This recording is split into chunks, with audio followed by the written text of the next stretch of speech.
बिहार विधानसभा चुनाव 2025 के नतीजों के बाद एक बड़ा हीरो पैदा हुआ है, खास करके पान ताती तत्वा समाज के अंदर आईपी गुप्ता, जो सहरसा से चुनाव जीते हैं। लेकिन हम ये आरोप लगा रहे हैं कि सहरसा से चुनाव तो जीत गए आईपी गुप्ता, लेकिन जमालपुर के साथ धोखा कर दिया उन्होंने।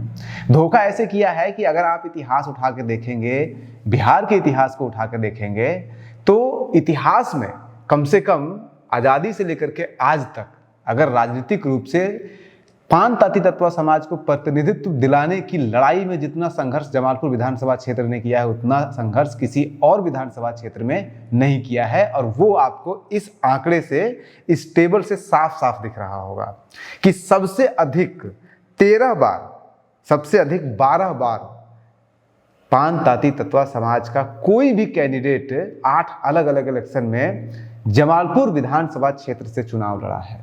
जबकि इस बार जमालपुर विधानसभा क्षेत्र से आईआईपी की पार्टी लड़ रही थी, लेकिन चुनाव हार गई क्योंकि वहां पे कोई मजबूत कैंडिडेट नहीं था।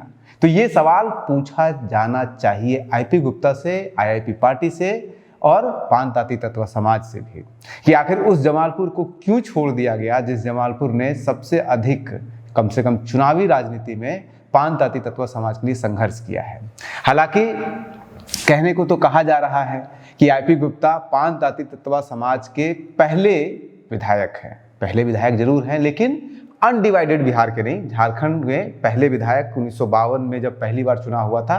हालांकि वो चुनाव आमतौर पे चुनाव नहीं था, वो वैसे ही हो गया था क्योंकि एसटी सीट पे उस समय जयकृष्ण लाल शाह झारखंड ईस्ट सिंहभूम जो जिला है वहाँ से चुनाव लड़े थे और वो अनअपोज्ड जीत गए थे। तो उसको ऐसे ही होता था कि कांग्रेस जिसको मन हुआ रिजर्व सीट से खड़ा कर देती थी, अनअपोज जीत जाते थे। तो उसको अगर आप नज़रअंदाज कर देंगे, और नज़रअंदाज आप एक और पक्ष से कर सकते हैं कि अब वो बिहार में नहीं है, तो आज के बिहार का पहला विधायक, पहला पान ताती तत्वा समाज का विधायक आईपी गुप्ता जरूर है। लेकिन इसी आईपी गुप्ता से ये सवाल पूछा जाना चाहिए कि आखिर वो सहरसा किस आधार पर, किसके कहने पे, किसके धकेलने पे या किसके दबाव में सहरसा गए, क्योंकि इतिहास में आज तक कभी भी सहरसा से कभी भी कोई भी पान ताती तत्वा समाज का कोई भी कैंडिडेट चुनाव लड़ा ही नहीं है। यानी कि राजनीतिक रूप से पान ताती तत्वा समाज सहरसा में कमजोर रहा है ऐतिहासिक रूप से, उसके बावजूद वहां पे वो गए। अब वो गए या भेजे गए, दबाव में गए, किसी के रिक्वेस्ट में गए, कैसे गए वो वही बता सकते हैं। लेकिन इतिहास तो यही कहता है कि अगर इतिहास का सम्मान करना था आईपी गुप्ता को, तो वो सबसे पहले जमालपुर विधानसभा क्षेत्र जाते, वहां से चुनाव लड़ते और क्या पता वहां से चुनाव वो जीत भी जाते। अगर आप इस टेबल को देखिएगा तो सहरसा के अलावा और भी सीट है, जमालपुर के अलावा भी सीट है जहां से लगातार पान ताती तत्वा के समाज के लोग चुनाव लड़ते रहे हैं। उदाहरण के लिए अगर आप देखिएगा, कहलगांव में 2020 में भी चुनाव लड़ा महेंद्र ताती ने, 25 में भी चुनाव लड़ा है। उसके अलावा अगर आप बेलहर देखिएगा तो 3 बार वहां पे चुनाव लड़ा गया है, 2015 में भी, 20 में भी, 25 में भी अमृत ताती हैं, वो चुनाव लड़ रहे, वहां पे लड़े हैं।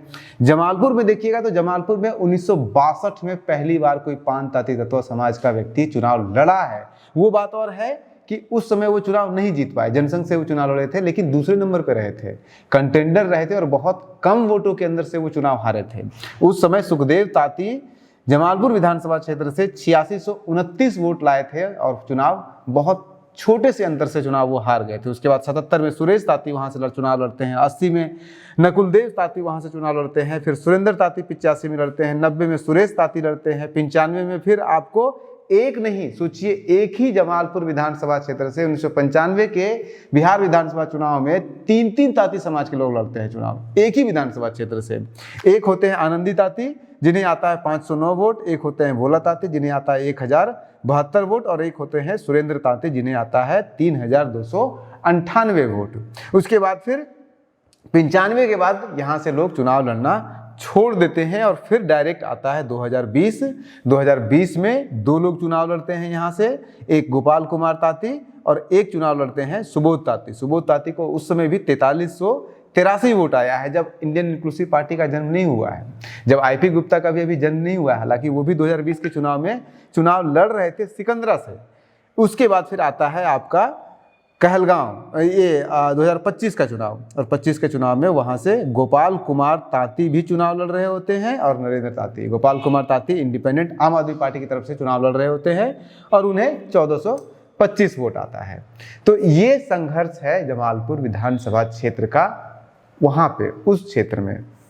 अब इसको अगर आप एग्रीगेट कीजिएगा तो टोटल 12 अलग अलग कैंडिडेट या एक ही कैंडिडेट रिपीट करके 12 बार चुनाव कहलगांव से लड़ते हैं, जमालपुर से लड़ते हैं।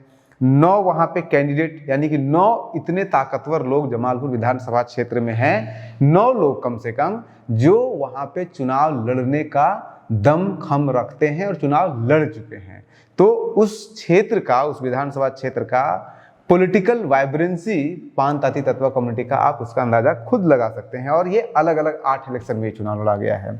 उसी तरह से कहलगांव में देखिएगा तो कहलगांव का भी वही हाल है, वहाँ पे भी चुनाव लड़ा गया है। बिहार शरीफ में इस बार चुनाव लड़ा गया है, वहाँ पे भी अच्छा खासा वोट आया है। कोई भी व्यक्ति जो इंडिपेंडेंट चुनाव लड़ा है पान तांती तत्वा समाज से, और इतिहास में आज तक जितने भी इंडिपेंडेंट लोग निर्दलीय चुनाव लड़े हैं पान तांती तत्वा समाज से, उसमें से सबसे ज़्यादा वोट बिहार शरीफ में आया है। 6315 वोट मनोज कुमार तांती को आया है, इस बार चुनाव लड़े हैं, और उनकी कहीं कोई चर्चा नहीं हुई है। तो अगर ये हाको रथम पान है या इंडियन इंक्लूसिव पार्टी पान तांती तत्वा समाज का आंदोलन है, तो ऐसे सभी लोग जो अपने अपने स्तर पर पान तांती तत्वा समाज के लिए या पान तांती तत्वा के समाज का प्रतिनिधित्व करने का दमखम रखते हैं, इनको एक लाना आईपी गुप्ता की जिम्मेदारी हो गई। क्योंकि अब वो, जैसा कि इतिहास बन चुका है कि पान तांती तत्वा समाज के पहले विधायक बिहार के हो गए हैं, अभी के विधायक के, अनडिवाइडेड बिहार के, जिसमें झारखंड भी शामिल था। तो उसमें तो 1952 में पहले भी जयकृष्ण लाल शाह हो चुके थे। हालांकि जयकृष्ण लाल शाह के बारे में एक चीज़ और जान लीजिए कि वो जब चुनाव लड़े थे तो एसटी स्टेटस से चुनाव लड़े थे। उनके बारे में लोग कह रहे हैं कि वो तांती है, लेकिन जब वो चुनाव लड़े थे तब एसटी स्टेटस से, एसटी रिजर्व सीट से चुनाव लड़े थे।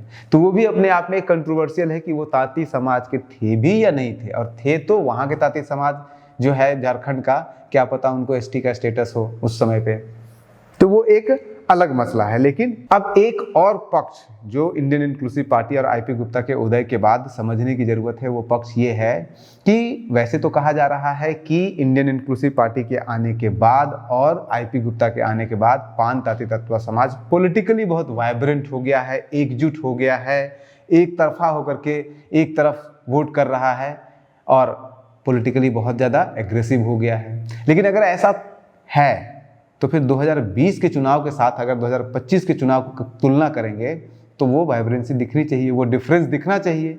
लेकिन अगर जब आप आंकड़ों पे जाते हैं तो वो डिफरेंस उतना नहीं दिखता है। कैसे नहीं दिखता है कि 2020 के चुनाव में 7 अलग अलग पान तांती तत्वा समाज के लोग चुनाव लड़ रहे थे जो कि इसी कम्युनिटी से थे, और 2025 में ये बढ़ के 9 हुआ है।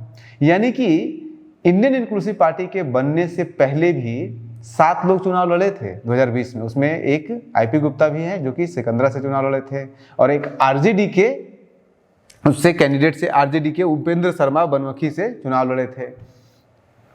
2025 में 7 से बढ़ के 9 हुआ है। तो इतना बड़ा हल्ला हुआ, गांधी मैदान को भरा गया, अपनी पार्टी बनाई गई, अपना चुनाव चिन्ह हुआ, नया नेता, पैसे वाला नेता, सब कुछ होने के बाद सिर्फ 2 कैंडिडेट बढ़ता है।